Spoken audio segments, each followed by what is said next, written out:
بسم الله الرحمن الرحيم أرنتاس وقت كوسا أدي ووقت حساسية لكن فكر كي هذا كهالله وإسعافنتو وأرمو متقناي إسكافكا وفكر كي معناها أن أو حبك جرين سيدا أيام وأركا ولقوا أي واحد يجرين وإسعافنينا وحياة شعب كصوماليات معناها أودنا كم سوبح جرين وعنو أركا مركا أن إسعافنتا أركتي مركا كهالله إن أيتها أرن أو حبك جرين بسم الله الرحمن الرحيم اللهم صل على سيدنا محمد aad baad u mahadsantahay telefishinka oo Soomaali Cable waan u mahad celinaya barnaamijyada maalin walba taabagalka oo aad bulshada u haysaan waad ku mahadsantihiin horta arrin wanaagsan baa ka dhacday Garowe oo madaxdii qaranka oo dhan ay isugu timid maamul goboleedyadii madaxdii federaalka kulligood ay isugu yimaadeen waana arrin aad u wanaagsan oo runtii bogaadin leh bulshada wax midnimo lagu waayay kala tag lagu heli maayo لكن واحد مهمة إن لقى ربيع وضنك تفرارق بدن بكجرة خلاف بدن بكجرة ضد بدن وعدوه دولة نمد يو تابقلك دولة نمد كسر جداد ذلك الجوجا إن من نمد عسي عفيس كسمة حوينه وقب باقي إن لقى ربيع وما يحصل فضل عالك يكون معمول قبل يدو أي ست توس عشان قد يقارن كوقبتان واحد ما يحصل الله قد جايني بوشده وأديجوا أديجينا ست توس كاي لو طلع جلين وقبتان بمهمة waxaan isleeyahay waa arrin aad u wanaagsan oo runtii ku dayasho mudan maamulka Puntland waa ku mahadsan yihiin inay bulshadii Soomaaliyeed soo keenaan ilaa madaxdii federaalka iyo kuwii maamul goboleedyada wax kasto la kala tabanayay in rag waday isu yimaadaan waa heshiinayaan heshiiska laftiisa wuxuu noo meesha isu imaatinka la isugu yimid hal xaflada waxayna tusaysaa in maaragtay la isu soo dhawaaday oo khilaafkii la dhameeyay laakiin waxa leeyahay laga dhabeeyo saasaana muhiim oo Puntland ka soo jeeda telefishinna badan oo horena war badan ayaan siiyay xalina wixii Garowe ka dhacay wax caadi ma ahayna wax mucjiso ah bay ahayd ama xaaf ha haato madaxweyne xaaf ama Saciid Cabdullaahi Deni ha haato ama Xasan Sheekh Maxamuud ha haato ama madaxweyne Farmaajo ha haato ama dadkii hadlay oo dhan ha haadeene wax khayr qaba oo anigu aan u mareynayo inay tahay talaabadii ugu horeysay oo Soomaalidu ay isku cafi lahaayeen oo la isu tanaasuli lahaa ama islaamka ha ahaado oo isaguna meesha ka hadlay xalay dadkii wada hadlay kulli mid waliba wax khayr ah iyo duco ka hadlay waxaan u baahanahay waxa weeye xafladii way dhamaatay in Garowe la fariisto in madaxweynaha lala fariisto mucaarad iyo muxaafadba loo sheego waxa xaqiiqada ah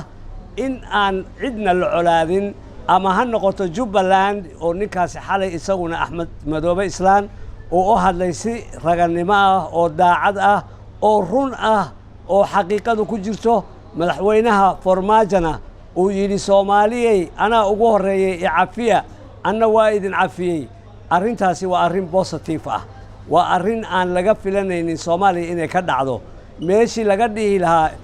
dib u heshiisiin Soomaaliya loo furo halka la isugu tago ilaahay baa xalay Saciid Cabdullaahi Deni madaxiisa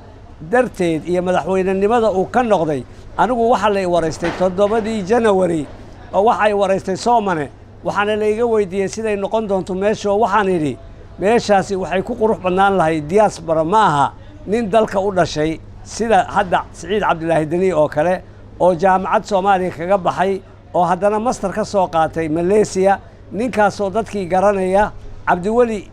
Cali Gaas isaguna wax weyn buu wuxuu u qabtay Puntland oo maanta aan la qiyaasi karin oo wuxuu soo gaarsiiyay meel uu Saciid Cabdullaahi uu ka bilaabi karo Saciidna waa nin dhalinyaro ah oo aqoon-yahan ah oo hadda ka hor xildhibaan federaalka ka soo noqday wasiirkii qorsheyntana Soomaaliyana ka soo noqday oo aanu ka filayno wax aanan cid horay uga filaynin madaxweynaha Soomaaliyana waxaanu aad iyo aad ugu bogaadinaynaa oo aanu ku garab taaganahay cafiskii uu xalay bilaabay oo uu yiri hal is cafiyo inuu Garowe ka bilaabo oo uu la fariisto xaaf madaxweyne xaaf iyo Axmed Madoobe iyo Lafta Gareen madaxweyne Lafta Gareen iyo Hirshabeelle inuu intaba la fariisto iyo Saciid Cabdullaahi Deni oo uu yiraaho madmadowgii inagu dhex jiray waa dhamaaday khayrana uu ogeysiiyo prime ministerka haddii uu dagaal hore uu jiri jiray khayra waa inuu u sheegaa in Garowe lagu heshiiyey oo maracad awalba iyadoo ahayd Puntland maantana maradii cadayd cadaanteedii loo deeyay oo la iska ilaaliyay in la wasakheeyo madaxda Soomaaliyeed ee ku qulqultay puntland oo ka timid kiilka shanaad oo ka timid america oo ka timid UK oo ka timid meel kasta oo halkaas maanta weli ay wada joogaan iyo gabadhii cajiibka ahayd oo iyaduna afka ingiriisiga ku fahamsiinaysay martida inoo joogtay xalay intuba waxay ahaayeen wax mucjiza oo aan la heli karin waxaanu codsan way baaqaaga iyo wad israacsiga inta oo dhan marka waxaad noo sheegaysaa puntland waxa joogo naas oo ay ka yihiin madaxda maamul goboleedyada munaasabadda caleemasaarka kadib maxaad is leedahay puntland oo noqon doonta meel cafiska lagu sheegay keliya oo haddana marka laga soo laabto hawsheedii meesha kasii wata horta puntland waxaa jooga oo annagu aanu ku baxsannaa odayaal dhaqameed aad u caqli badan baa jooga dagaal wuxuusan uga dhicin oo mar walba puntland ay nabad u tahay waa meel dadka jooga ay ismaqlaan waxayna isticmaalaan ruulkan la yidhaaho kaatis low curriga markaad cadka u tuurto hadduu mid qabsado inta kale uguma tagaan annaga nin hadduu madax noqdo hadduu xumaado waxaan dhahnaa boowe wakhtigiisu dhammaysanaya ee iska daaya puntland siciid cabdilaahi deni oo aan aqoon gaara u leeyahay oo aannu isku magaalo reer qardhood isla nahay waxaan ka codsanayaa oo aan ogahay inuu qabanayo in uu gogol uu fidiyo oo maanta ninkaasi waa najaxay xamar haddaanu waa ku mahadsan tahay laakiin weli maan dhammaysan waxaan jeclaan lahaa gogoshaa inuu fidiyo oo cafis uu ka dhaco oo iyagoo gacnaha haysta xamar ku soo noqdaan haddana Soomaali Cable haddana waxaan aaminsanahay wixii xalay ka dhacay Garowe inay ahayn wax sax ah iscafin wax la dhaayana meeshaas kama dhicin cid iscafisana ma jirto riwaayada lagu dhigay shacabkan in maaragtay lagu loo sheego marka waxaan aaminsanahay riwaayad inay ahayd waxaas madaxweynaha wax cafiso cid iscafisay midna ma jirto marka waqtigan waxa leedahay hadalkaasi suurtagal ma may wax suuragal ma jiraan waxaasna waa wax oo maaragtay shacabka riwaayad loogu dhigay oo been ah marka Garowe wixii xal meeshaas ka dhacayna wax saxba ma ahayn waxaad ka mid tahay odayaasha ku dhaqan magaalada Muqdisho ka waran hadalkaas gawar hadalkaasi waa hadal munaasiba oo xaq ah oo aan baadil ku jirin saa markuu madaxweynaha u hadlo xaq baa dilaacay baadilkana waa haraya waana kelmad sax ah oo habboon madaxweynuhu sharaf buu ku dhawaaqay in la iscafiyo cafiskuna ilaahay baa la weydiistaa marka hore inaan ilaahay cafis weydiisano kadibna dhammaan min madaxweyne ilaa iyo kan noogu hooseeya gabadha noogu yar inaan iscafino ayaa xaq ah wali isma cafinina hadda in la iscafiyo xaq u yahay madaxweynuhu hadduu ku dhawaaqay inaan iscafino waa xaq qofkii diidaana waa daalim haddii ay noqoto hadalka madaxweynaha mid markaa munaasabada ku eg oo dowladana halkeedii ay ka sii wado dadaaladeeda oo tusaale mucaaradka oo kale oo iyaguna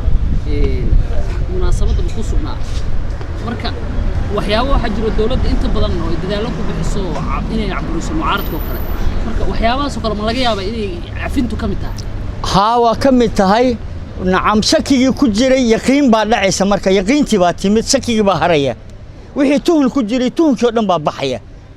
marka madaxweynuhu inuu ku dhawaaqo yiraahdo tuhunka aan iska saarno oo xaqa aan u jeesano aan iscafino waa daw waana munaasib aayadan baana ku soo degtay nabi maxamed baa adeerkii xamsa la dilay jibriil baa ku soo degay wuxuu yiri asqil xariiri man qadacaka midka adiga ku jiray waxfu cafi man dhulumaka kan adiga ku dulmiyay ata amrulla aayada dhamaadkeeda soo qashay nabi wuxuu yiri nabigu 70 baa ugu aaraya xamsa وإن عقبتم بالي هداد أرسنيسي فعقبوا أرسالي بمثلي هالقب كأرسو لما أردت دواتن كأرسو بركة إلا سعفي واصبر بالي وما صبرك إلا بالله والإله درتي كصبر بالي النبي محمد بركة إن لغو صبره هدو مدحوينه حتى أقلت قالوا إلا الصبر وحق وأولو الأمر منكم وي دعانا ولاي إنكار ولاي إلا سعفي ولاي إنا قادنا وي